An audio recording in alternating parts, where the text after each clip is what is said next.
Pardon? Okay.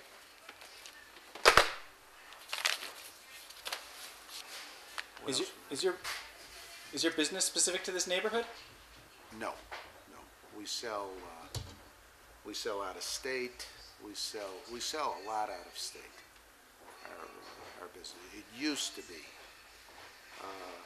primarily for this area and the surrounding areas. Okay. What else? Back to the neighborhood. I mean, tell me, you started to say that you thought the changes that were going on in the past 5 years, that overall you felt they were positive. Absolutely. Absolutely. I mean, really. The younger people here have made a tremendous commitment. Tremendous, I think. And just right in the area or walk the area, and you could see. I mean, the restaurants that have come in, the money they've put into these places are just astronomical.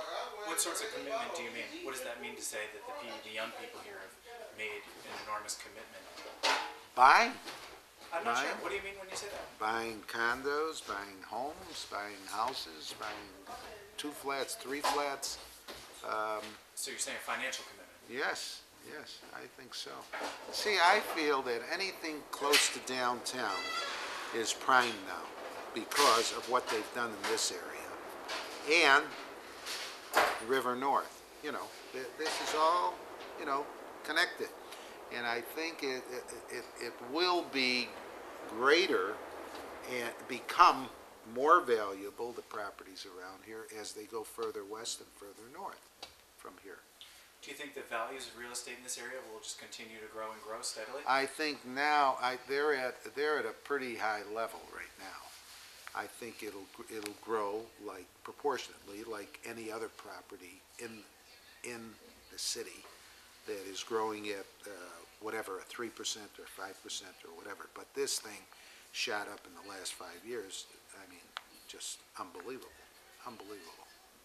I mean, the people trying to buy this property here, I don't know why they want to buy it, but you know, it's not really for sale. But everybody has a price, you know, as to what they feel, you know, they would get out for, you know.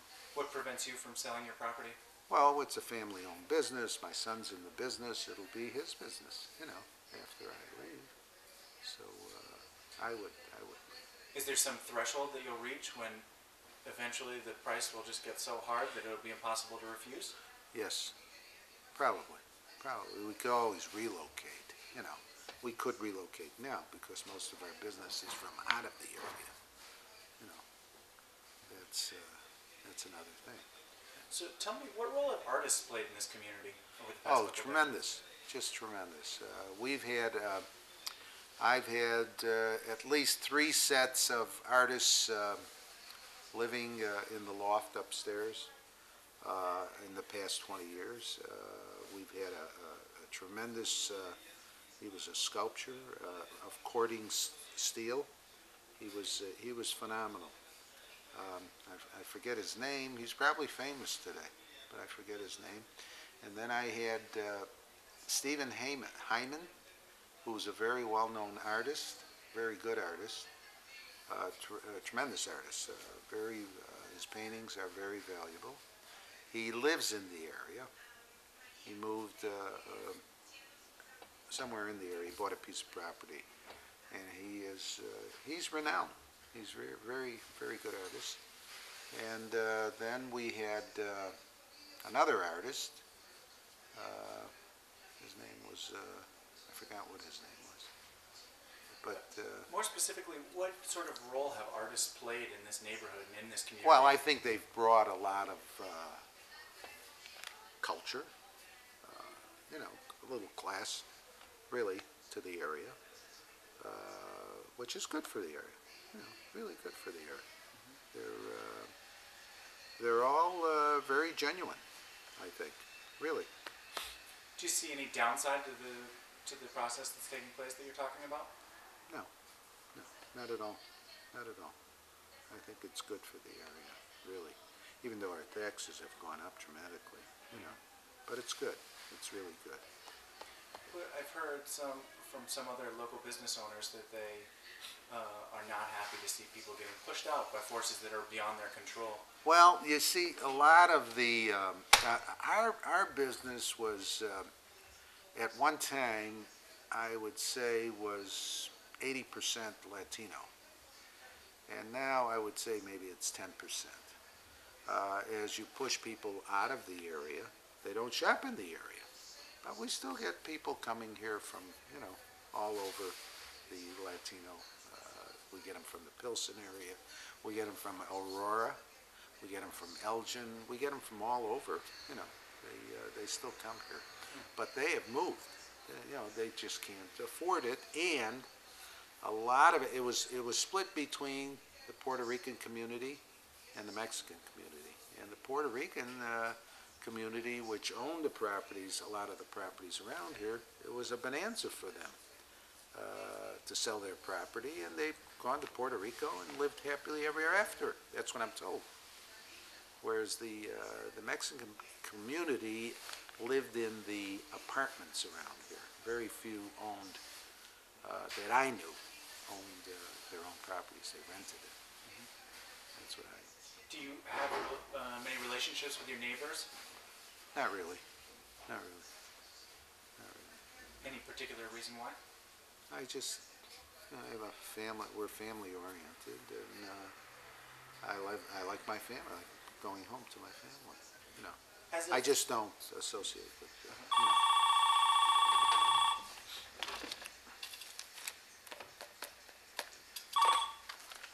Yes.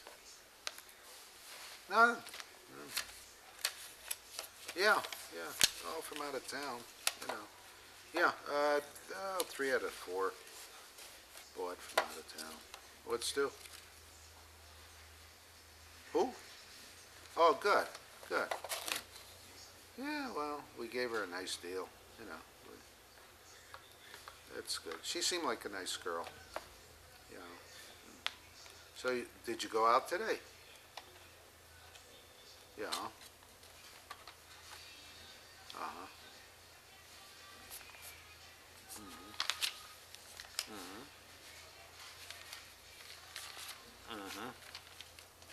No. Yeah. Sure.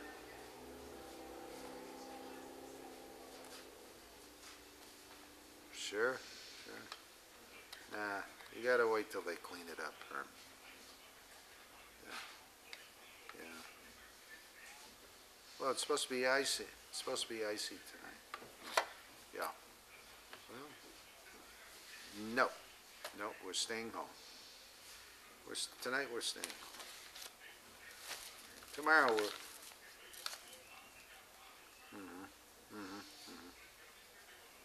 Uh-huh. Right. What did Marshall have to say?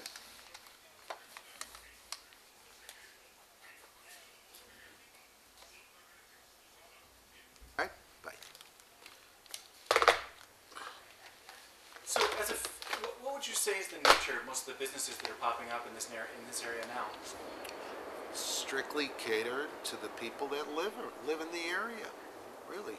Yeah, but they bring a lot of people here in the summertime when they have these shows. I guess these showings, especially the artists. They bring a lot of people to the area. So what kinds? But of it doesn't affect my business at all. I don't think so. What kinds of businesses are those that cater to the local community? The people who are living here now. The local community, well, your big stores, which what is it, Osco and Jewel and what have you. There are no big name stores here other than those stores. What about on Milwaukee and North and Damon? There's nothing. There's restaurants there. There's bars there. That's strictly for the young crowd that lives here. Strictly. They get pretty good prices. The restaurants around here. Are those family-owned businesses that are opening up? I would say there are individuals which have 1 or 2 or 3, places of business. you have to have a little money and a little backing to open up around here, especially a restaurant or bar or whatever. But a lot of these are owned by, for example, across the street from me, the gentleman has a bar here, he has a bar down the street, I guess also. You know, a lot of these guys have 2 and 3, you know, but they live in the area, a lot of them too. Do you live in the area? No, Where do you live? live in the northern suburbs. Tell me a little bit more about the progression. I mean, you began to say about who was living here 20 years ago, and then over the past 10 years and 5 years. Tell me a little bit about the progression and ideas you have about what the future of the neighborhood might be. The future, well, I don't know. I'm amazed every time, every year, you know, when I come, you know, when coming down here, driving in the area, I'm just amazed at how much money they put into, they'll knock down a building and they'll build another building in its place. I've seen it where in the last I would say 5, 6, 7 years, when they first started building around here, they built a house around here. It was a pretty good size house. And they just knocked it down. And they built like side by side a 4-flat, I think, just north of North Avenue here. It just amazes me that they would do that. They knocked down a new building, actually, 5, 10 years. Maybe there was something wrong with the building. Why does that amaze you? It just amazes me, you know. But then again, you get these opportunists that come in. They build 4 units, 5 units on a 50-foot lot, you know, and I guess from what I understand, they sell for $300,000, $400,000 today a unit, which is a lot of money. A lot of money for this area. No doubt. I mean, when you stop to think, 15, 20 years ago, you could have picked up anything around here for $15,000, $20,000. Anything.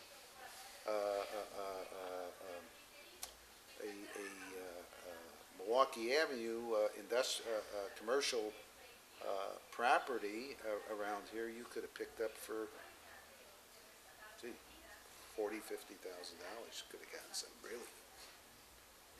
Yeah.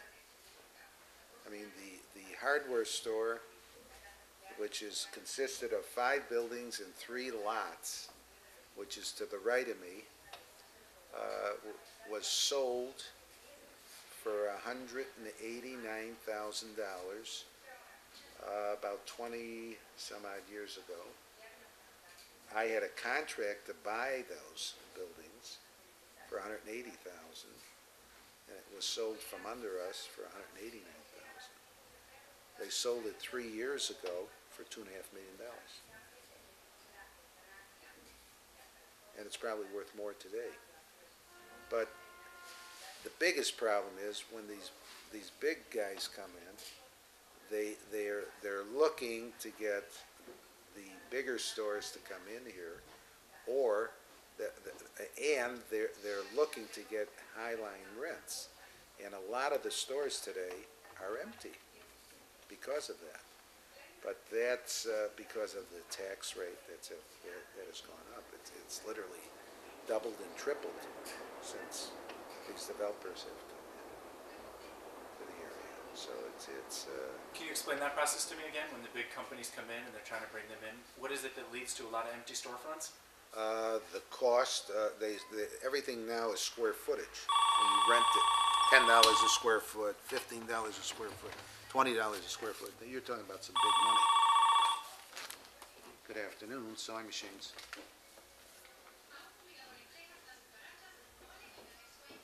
Pulley? Okay. Let me take a look. Hold on.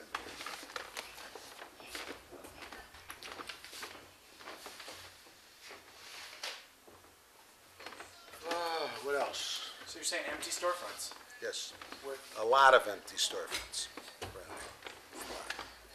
And that is, a lot of them are,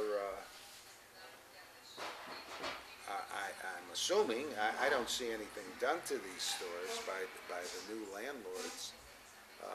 They're looking to have someone come in and rent these places and renovate the places for them, I guess. I don't know. But that's a problem around here. That really is a problem, I think. What do you think is going to change that? Well, the landlord's got to give a little bit, I guess, along with whoever's leasing, you know. It's a give and take situation. Do you own other property other than this building in the No. neighborhood? No, I wish I did. I wish I did. And I had every opportunity to own everything. And what prevented you from buying into it? Busy working, you know, very busy working, and lost our taste when we lost the 5 buildings to my right, you know, on that one deal that we tried to get, that we thought we had. And we had visions of renovating all of those buildings and building like a little shopping center, really. The guys that I was in with, that was their idea, because it was big enough for them. What business are you in? Sewing machines. Tell me about it. It's a family-owned business, and it's been here 1935. We sell primarily industrial machines. We do sell some household machines. We switched over about, I would say, 8 or 9 years ago to, I would say, 75% commercial or 90% commercial today versus 10% household, whereas prior to 9 or 10 years ago, we used to sell 90% household machines because of the area, the ethnic people that were in the area, which is no longer here. And they're the sewers, the Latinos, the blacks, the Russian Orthodox, the Polish, they're sewers. And today our business is geared to businesses. That's what it's geared to. Would your business have made that change if the population of this neighborhood hadn't changed? Is that a larger force No, in the economy? no, but we would have brought, we probably would have been 50-50 instead of 90% today, commercial.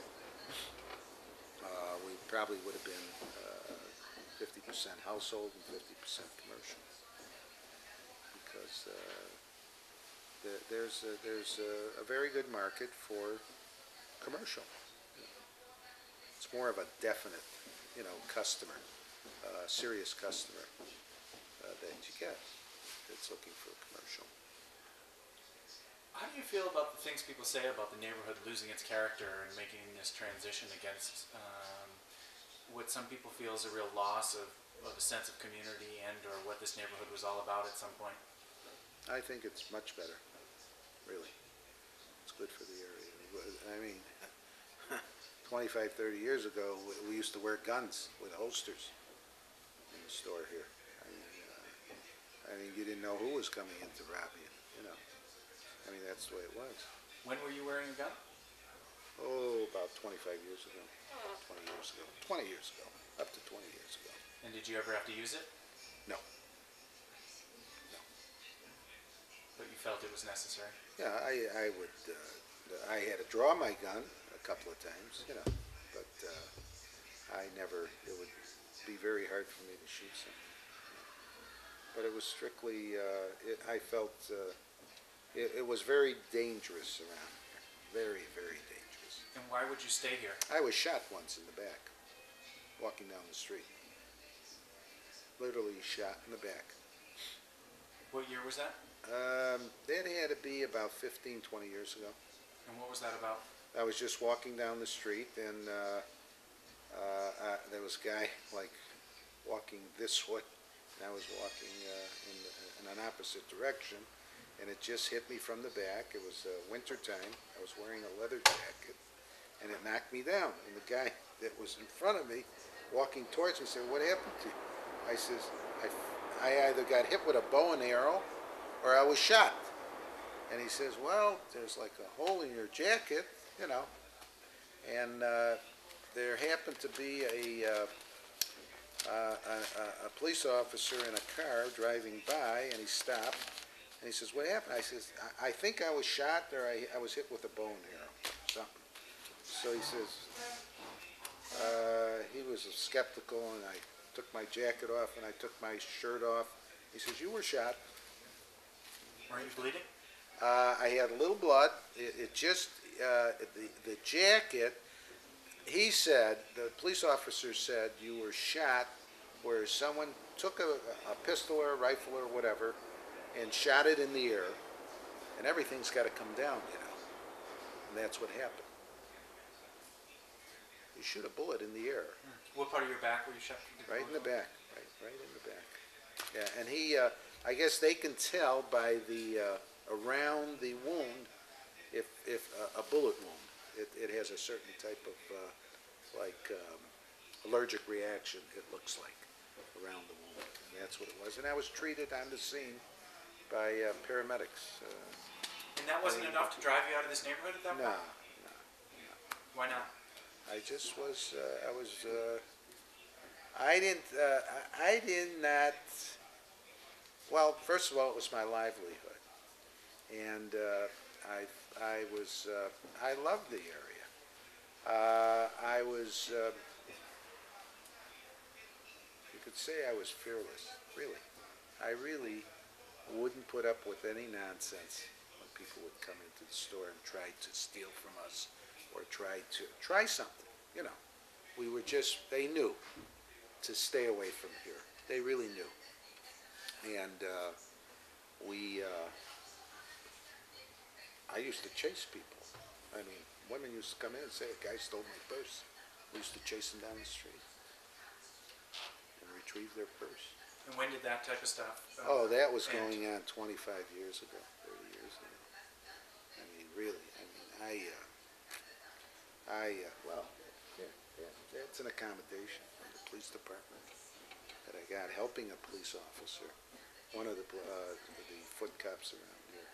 We ran down a guy who had knocked down a woman, stole their purse, and we chased him all the way to Division Street from here. You know where Division Street is? It's far. We were running, chasing him. We caught him. What makes you chase criminals? Well, that was years ago. I just didn't like this. I didn't.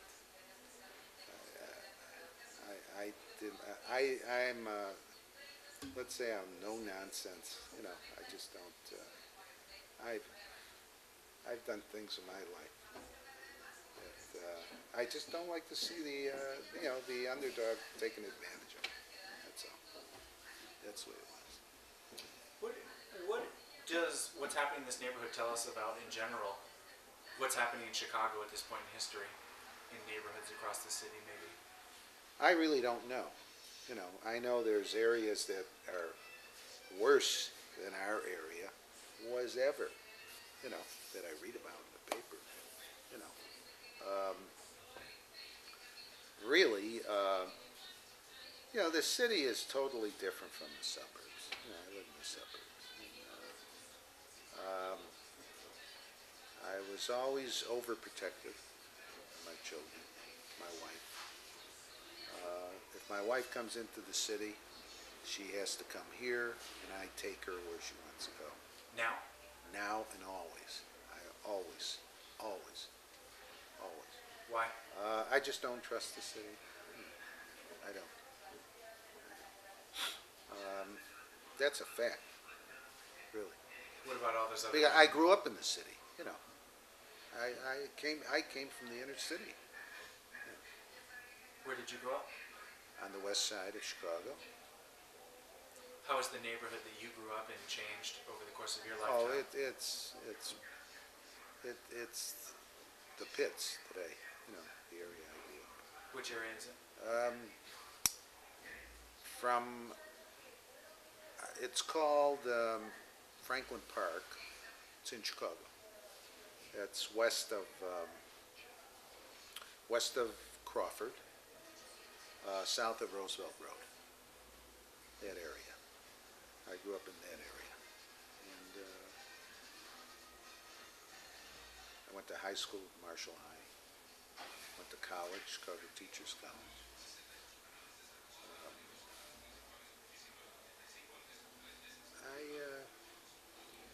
I loved the West Side. I had a very good childhood. I wasn't a good student, but I got by. I was a basketball player. In fact, I was honored this year.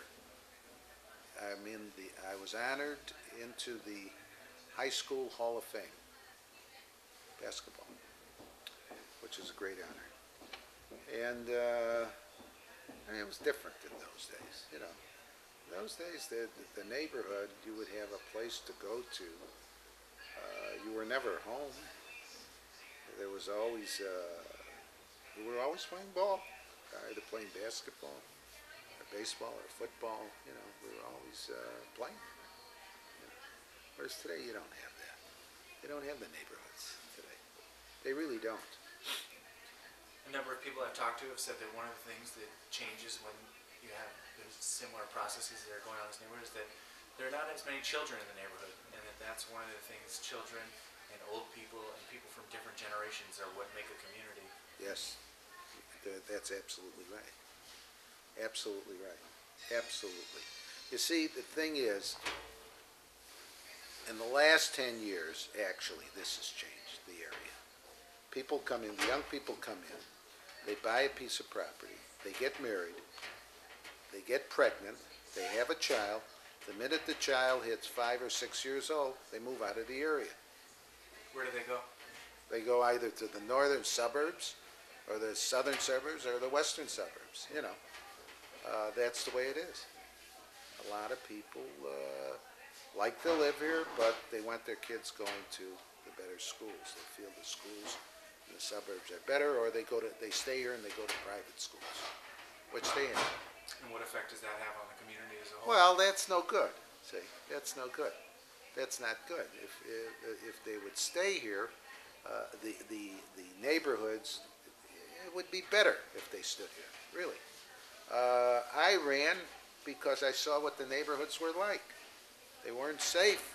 They really weren't safe when I left Chicago. I want no part of it. So if this neighborhood is in fact much more safe now than it was before, why would they leave now? I think the school system still is inferior to the suburban school system. I really think so. I think they're coming around. I think with the new superintendent, I met him. He's a very energetic type of guy. He's a no-nonsense guy. And if anyone could do it, this guy can do it, really. He's turning the schools around in the city of Chicago. Really, Paul Vallis is a very, very bright, unique guy. Very unique. And his policies, everybody, you know, when everybody likes you, I guess they do things for you. We've always had superintendents that were, you know, not in favor. People, whereas this guy is really very unique. I'm very impressed. Very impressed. It's more it's things are watched in the Board of Education today. It's so big. It's very big, but I think it's run better. People have a hold on it, whereas before it went through the motions, the school system. But my kids went to New Trier. I mean, it doesn't mean they don't have any crime or anything in the area, or drugs or whatever, but they do have problems there. And you know, there's people that once their children are grown up, they move back to the city. You know, they might. I don't know if they'd move around here. I don't see anybody like that around here. but I do see it, and I hear of it, more towards the Gold Coast, you know, downtown area, near North. What would you like to see in this neighborhood? More or less of? I'd like to see more of the stores be filled up here, you know, the empty stores. I don't like to see empty stores in the area. That never was like this. Every store was rented in this area. It was hard to get into this area. But, Why is that really happening? I mean, if the real estate values are shooting up, you have people who want to live here, why are there vacant stores? that's the cost of renting a store today of this size is astronomical. If you had to rent it, it's astronomical. And the only ones that can really rent these stores are the chain stores, the individual chain stores, or get a big store to come in here, which I doubt you will. Why can a chain store afford it? Well, one picks up the other, you know. Whereas an individual comes in there, if he bombs, he loses his life savings or whatever, or his investment. Whereas, you know, a chain store could always be picked up by another store. Just because they're not doing well doesn't mean that, you know, they don't stay. They want their name out there, these chain stores, but they haven't made an investment here, other than the Jewel and Osco, which has been here for quite some time. Kmart. They've made some investment in this community? Well, they you know, they put up those new stores. You know, the stores are actually new. The stores in the area further east of us towards Ashland Avenue. Those stores. But, I don't know. You know, you got to get the whole community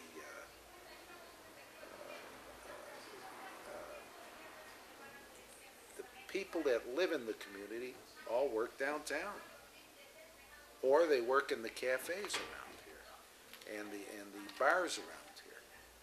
Really, I mean, they're young people, very young people that live in the area. How do you feel about seeing Starbucks moving in at the big intersection? Where's that? I haven't heard of that. Corner of Damon and North in Milwaukee, Starbucks is opening up. Damon, North, and Milwaukee? Where? Where are they? Right next to Flash Taco, where Caffeine used to be. I don't know where that is. Is that on the east side of the street? On the corner of North and Damon. North and Damon and Milwaukee? Starbucks? Major intersection right up here. Yeah. I didn't know that. I did not know that. For I think that'll be nice for the area. Yeah, now they're making a commitment. That's good. I mean, you know, yeah, listen, Burger King stuck it out here. McDonald's has stuck it out, you know. But those are eating places. We need stores, big stores, to come into the area. what kinds of stores would you like to see? What? Oh, I would like to see the Gap. I would like to see, you know, stores of that nature. I know we're not going to get a Carson's or a Marshall Fields or anything like that. Who else falls into that category that you would like to see? Well, you know, you do have the shoe stores, a lot of the various shoe stores in the area, but you need more of a variety of stores, various stores in the area. We got enough of vintage stores. We got enough Goodwill or Salvation Army's type of stores in the area. You need more. We were told there was a New York deli coming in here, and that was going to make a commitment here, but it never. It was actually in the Chicago Sun-Times listed that they were coming in here, and they never came. I don't know why. I saw a sticker on one of the Starbucks windows, the store that will be Starbucks, and the sticker said, "If we wanted to live where there's a Starbucks, we would have moved to Lincoln Park." Really? Yeah. I think some people feel that some of these stores like the Gap and Starbucks are a very homogenizing force, and when they move into neighborhoods, they create a community that is the exact same as communities everywhere. And one of the arguments I've heard about this area is that it has something special, and it has something unique. And it's sad for some people to see it becoming like everywhere else. Commercialized. Not necessarily commercialized, but homogenous. They're making it look like everywhere else.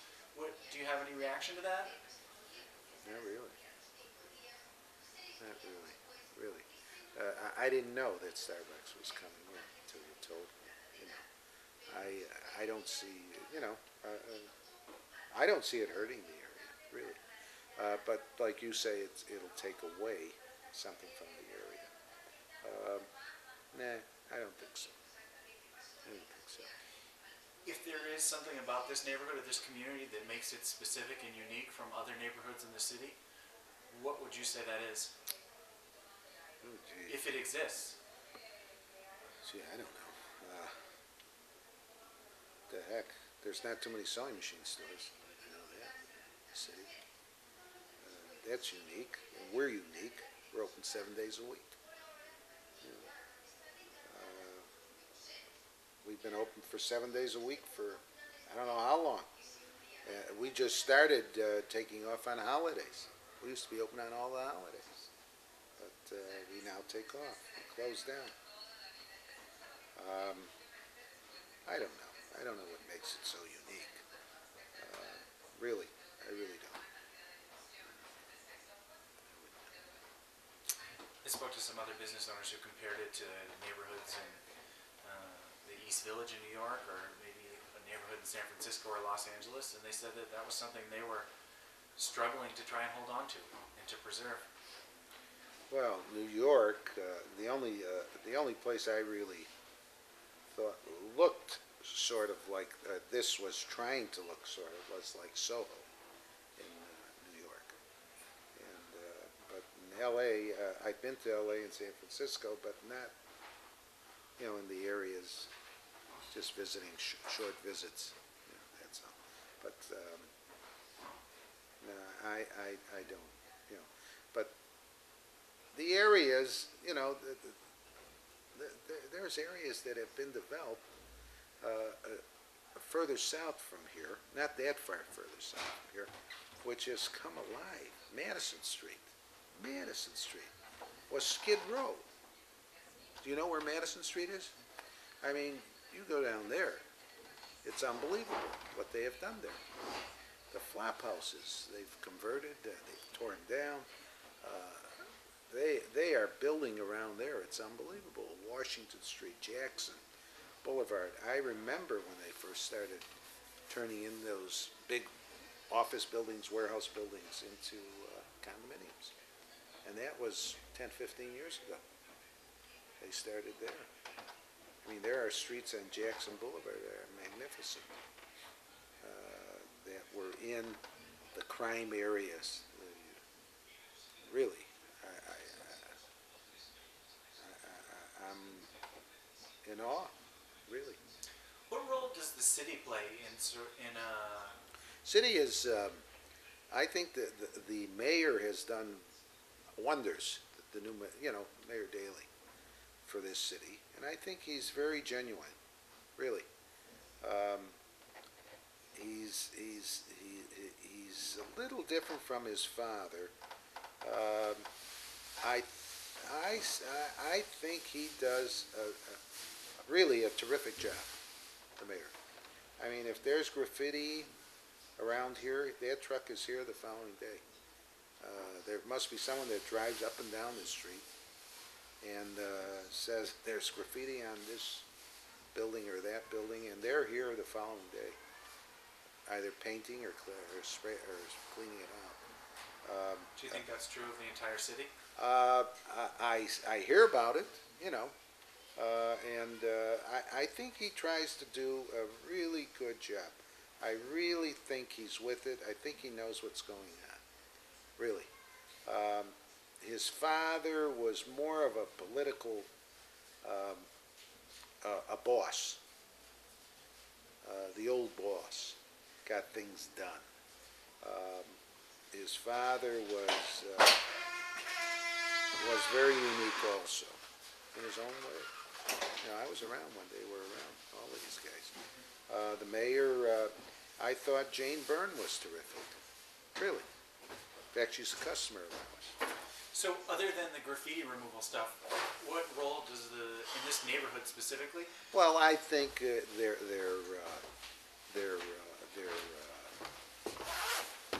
what's the word I'm looking for? Their building codes are really very strict. We have the strictest building codes in the United States, in Chicago.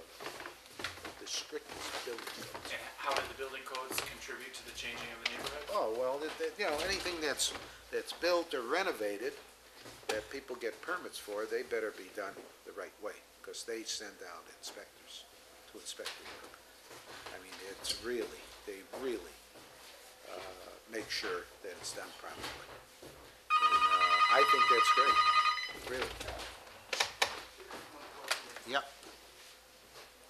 Yeah, we had some out-of-town sales, What's up? Yeah. What's doing tonight? Okay. Sherry coming? Oh, good, okay.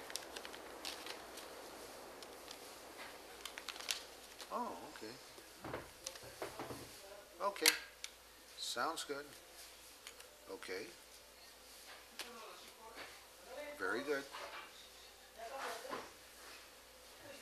Yeah, I could do that. Yeah.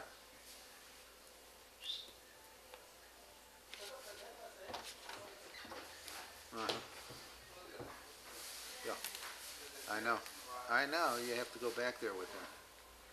Sure.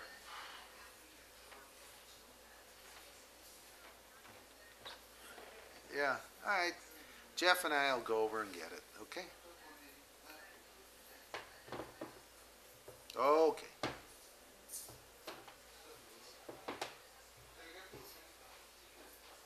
Sure. Okay. All right, bye. Couple more questions. What's it like having a father-son business in the year 2000? Oh, it's great. Great. He's a wonderful boy. Great help. I mean, just a delight. Never argued. Really great. I had my other son in the business. We had 2 stores.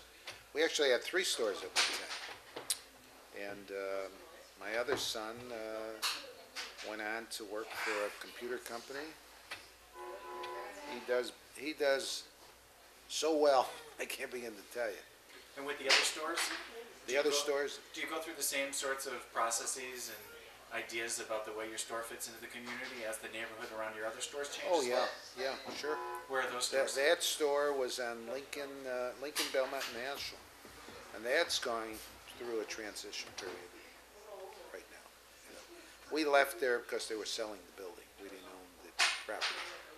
And my other son wanted out. He was an opportunist. He wanted to make more money. You use that word a lot. I wonder, what does it mean to you to call someone an opportunist? Oh, I think it's great. What does it mean, though? Wants more. But doesn't everybody want more? Yes. So does that make us all opportunists? I think so. I think Hillary Clinton is an opportunist. There's nothing wrong with that. Really. I think Clinton's an opportunist. I mean, all of those guys. Bush, Gore, they're all opportunists. But there's nothing wrong with that. I'm just too old to be an opportunist. I was. That was it. I mean, my life is okay. I don't like anything. So tell me, what words would you use to describe this neighborhood now?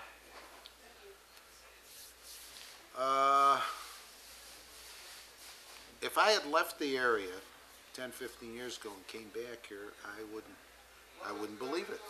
I just wouldn't believe it. Because the change, like I say, was started about 20 years ago. And the original people that were here are no longer here. They lost whatever they had here, or they gave it away for pennies and went on. I mean, I know fellas that owned the tower building. They had visions, and they were great visions. And they took that building over for the taxes at one time. And they put some money into it, but they had to give it up. the iron flat building, they own that one too. And it just came, in the last 5 years, it really, really grew this area into what it is right now. And it has more to go. And what is it? What is it? Yeah. White collar, yuppie, and it's good. I think it's good. It's good for the area. You know, our business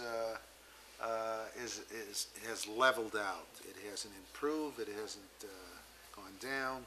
It's been the same, you know, for the last few years. And it's not, would you describe it as being a white collar business?